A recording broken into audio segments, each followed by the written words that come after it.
Good Thursday, everyone. Our USA mortgage level of concern, we're parked at level 0 for today. No weather worries for our Thursday. It is getting dry, so I would be very careful if you burn anything outside. But other than that, no worries. Looking at our premier generator start graphic, no severe weather today through Monday. And more than likely, this will extend on into at least Tuesday and Wednesday of next week.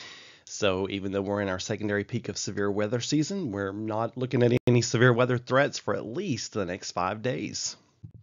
Clearview Closet and Blind brings us our 5-day forecast and mostly sunny skies for our Thursday. Highs around 70, dropping off to around 41 or so tonight. Friday, clouds and sun.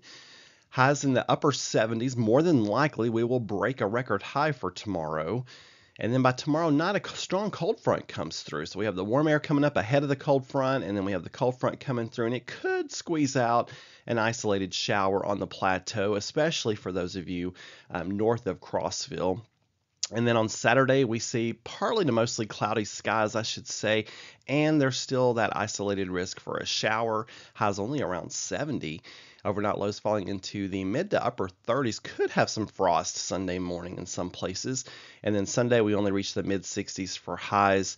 And then with clouds and sun. And then on Monday, we're back to mostly sunny skies with highs back around 70.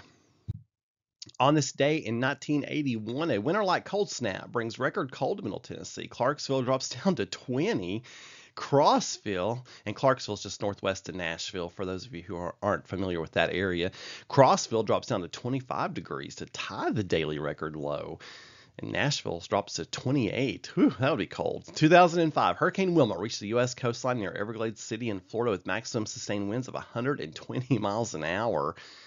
The hurricane accelerated across South Florida, the Miami-Fort Lauderdale area, exiting the coast later the same day. 10 fatalities in Florida, 6 million people lost power.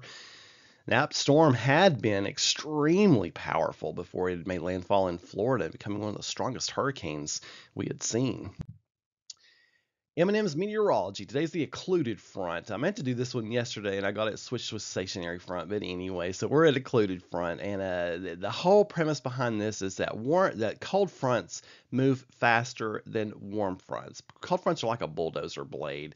They just plow across the earth, and then you got your warm fronts that are much more gentle takeover of warm air overspreading cold air. So the cold front can easily overtake the warm front, and then that's when it becomes what we call an occluded front. This also occurs when the storm system has reached maturity.